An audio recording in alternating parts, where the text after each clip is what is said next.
Hey everyone, it's Flackfire. Battlefield 1 has had a couple lingering issues since launch, but DICE is coming out swinging with the game's new patch due out December 13th. Here's everything you need to know. Among the biggest additions to Battlefield 1 is the new Giant Shadow map. The map is free and is playable December 13th for those who pre-ordered the game or who have Premium. It is available on the 20th for all other players. For more on the new map, I'll put a link in the video description. The support class is also getting some love in the update, including a new gadget, the Grenade Crossbow. The weapon silently fires either high explosive or fragmentation grenades. The grenade count is only 2, which should limit grenade spamming. The update also includes the long-awaited cinematic Spectator mode. Players can join a game of Battlefield 1 as a spectator and can choose between first-person and third-person camera views or a free cam mode. There's also a top-down tabletop view available. Other cinematic tools include adjustable depth of field and camera filters. Players desiring the hardcore World War I experience should be happy to know DICE has included a standard issue rifles custom game option. In servers with this option on, players can only choose the standard issue rifle for their faction, and there are no special optics. So, for example, players on the British team can only select the standard SMLE-3. If combined with a limited HUD and increased bullet damage, this would produce very realistic World War I combat.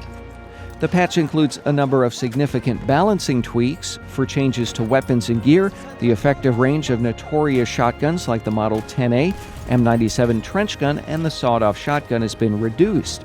The Martini Henry now does less damage to legs and forearms, bringing it in line with the game's other rifles. The T-Gewehr received a damage buff for both the Tank Hunter and the Landship package. Damage to airplanes from it remains the same, however.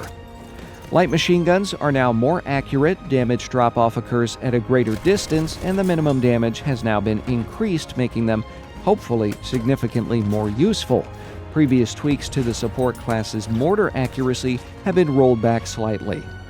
There is now a slight cooldown for the medic class's syringe to prevent en masse resurrections. However, both the medic and ammo crates will now serve more teammates before being depleted. DICE also says deploying crates will now be easier and more reliable, reducing situations where the player's crate won't deploy. For changes in vehicles, an exploit with Rankin darts no longer instantly kills aircraft. Damage from the rear gun in attack planes has also been reduced. Meanwhile, fighter airplane machine guns deal more damage in general, while bombers take more bullet damage. Stationary anti-aircraft gun range has been reduced from 400 meters to 336. Players can now spawn in the landship, and its armor has been improved, though it is still easier to disable than the heavy tank due to its exposed tracks. The devs hope this will make that vehicle more effective for team play. The mortar pattern of the landship now has 5 seats, adding 2 additional side LMG seats to the package. The mortar's range has also been slightly increased. The squad support pattern of the landship now features a front-firing 20mm cannon instead of a light machine gun. Meanwhile, the amount of health regained from emergency repairs on the landship and heavy tank has been reduced. Players will also now have to equip a gas mask in stationary weapons and other vehicle seats where it was previously hard-coded. For changes to player movement, players are now able to sprint out of prone, which was requested by many in the community. Players may also now bayonet charge while reloading or when out of ammo with their weapon. The reload will be aborted if the player still has rounds in the magazine. If the weapon is empty, however, the reload will then automatically restart at the end of the bayonet charge. Several maps and modes saw changes as well. DICE made some changes to Suez, Ballroom Blitz, Argonne Forest, and of course Monte Grappa when it comes to capturing particular objectives. It's not clear exactly what was changed, but it seems highly likely the infamous bunkers on Monte Grappa can now be more easily captured.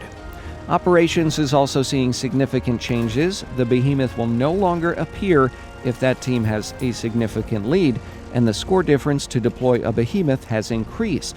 Defenders will no longer get a Behemoth on a new level if attackers are on their last battalion. DICE also reduced attacker Behemoths to prevent them from getting one on each retry on second and third maps. Hardcore mode is also getting some tweaks. The game mode will now include an additional large map, and bullet damage has been decreased from 200% to 125%. This should prevent bolt-action rifles from being one-hit kill at all ranges versus all body types. Other weapons will still be more lethal, resulting in a faster, meaner, more realistic base game. DICE also fixed some major lingering bugs and issues. The issue of a black screen when loading into the multiplayer matches has now been fixed. Meanwhile, DICE's Eric Ortman reports on Twitter the quit button now works as intended, though the fix wasn't listed in the patch notes. Another neat feature is that gadgets now take priority of pressing up on the D-pad and D-pad left or D-pad right at the same time. This should reduce problems of accidentally equipping the gas mask when attempting to equip a gadget. For a complete list of all the changes in the new patch, be sure to check the video description. Overall, very excited to see these implemented in Battlefield 1. In particular, I'm thrilled to see the arrival of cinematic tools, so do expect to see that content from this channel as well. Hopefully, future patches will include a fix to stop other players from standing on the AA turrets while they are in use. But what are your thoughts on the new patch? What would you like to see fixed or added? Tell me in the comments. If you enjoyed this video, leave a like, share on websites like Facebook and Twitter, and of course, subscribe. Thanks for watching.